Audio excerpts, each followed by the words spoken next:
As you know, it's been, 14 years since we had a serious bear market in the United States. And I'll use the United States since it's the largest market. And that has never happened in American history. We've never had such a long period without serious economic and financial problems. So whatever is happening, we're getting towards the end. We see some of the signs. Inflation is rising again. Interest rates are rising again. We see new investors coming into the market, and they call up their friends and say, I've discovered this new thing called the stock market, and it's fun, and you can make money, and it's easy. It's easy to make money. And so all the signs that the world has seen many times before are happening again.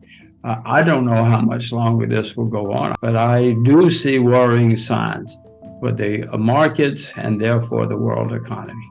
Well, it always has been able to. I mean, if nothing else, the Federal Reserve can just print more money and they'll buy them up. I mean, I'm not suggesting this is good, but that's the way, at the moment anyway, the system still works. And the U.S. can print and spend and borrow and spend.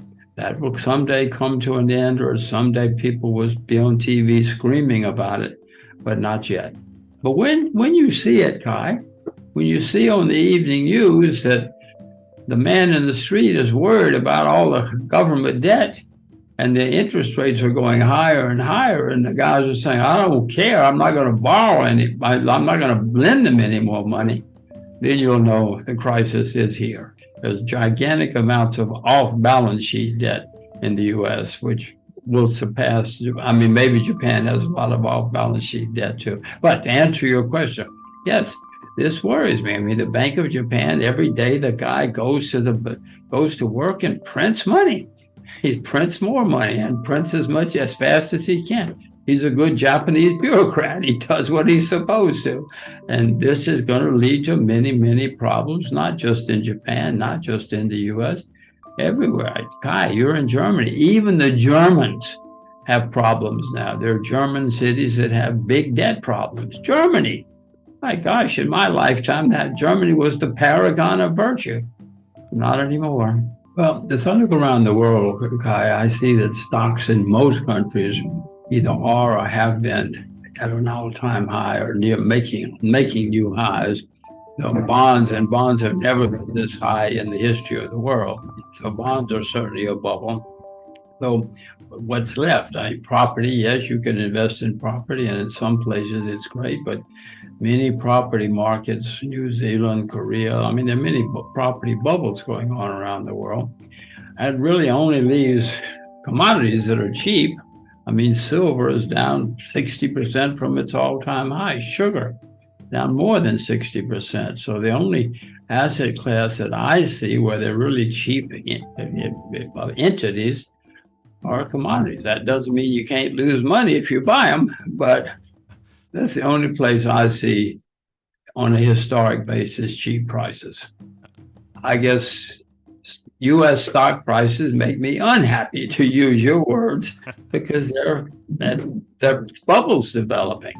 I mean, Apple goes up every day. You know, that's been a great company. That does not mean it's going to be a great stock forever. Well, since we're talking about the markets, the most worrying sign are all the new entries and the developing hysteria which is taking place. These are signs that happen at the top of markets. It's happened many times. If you haven't experienced it, you might have read about it. And that's what's worrying me probably the most, because markets can go up and down and do all sorts of strange things. But eventually, it's the investors who call the tune. And if we have a lot of speculative, uneducated or inexperienced, I guess is a better word, inexperienced investors, it worries me.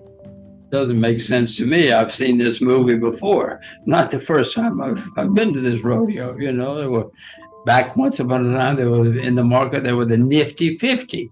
And the wisdom was, you buy these 50 companies, you don't ever have to worry about the stocks. Just buy them and forget them.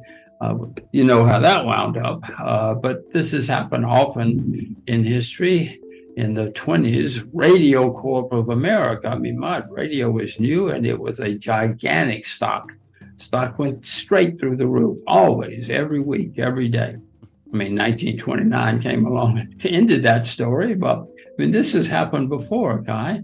All these young, or I should say not young, but inexperienced investors coming in and talking about how easy it is.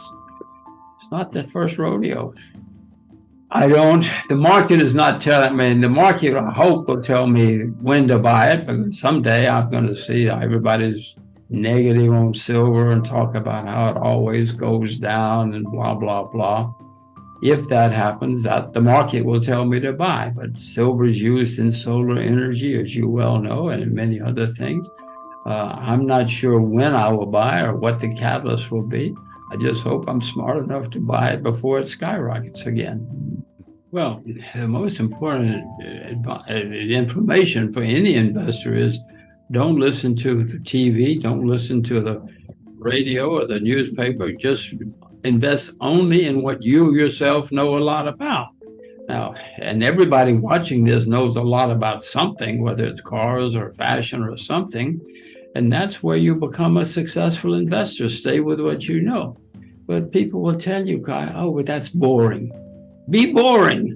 Be boring and invest in what you will see major changes before I will, because you look at it every day. It's your passion. And that's how you become a successful investor.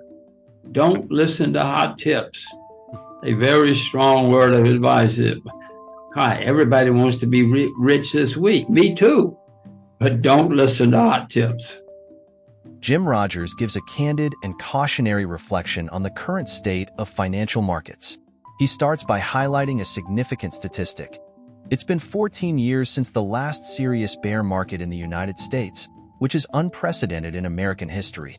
This sets the stage for a discussion about the signs pointing towards an imminent downturn. Jim Rogers notes the resurgence of inflation and rising interest rates as key indicators. There's a concern about new, inexperienced investors entering the market, driven by excitement rather than knowledge. This influx often precedes market peaks, historically leading to speculative bubbles. And then Jim delves into broader economic issues, such as government debt levels and the potential consequences of excessive money printing. The speaker draws parallels to historical market collapses like the Nifty 50 in the 1970s and the 1929 crash, cautioning against complacency amidst market exuberance.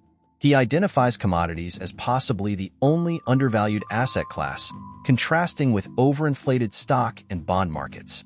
The emphasis on investor education and staying within one's expertise emerges as a key takeaway, advice grounded in experience and skepticism towards media-driven hype.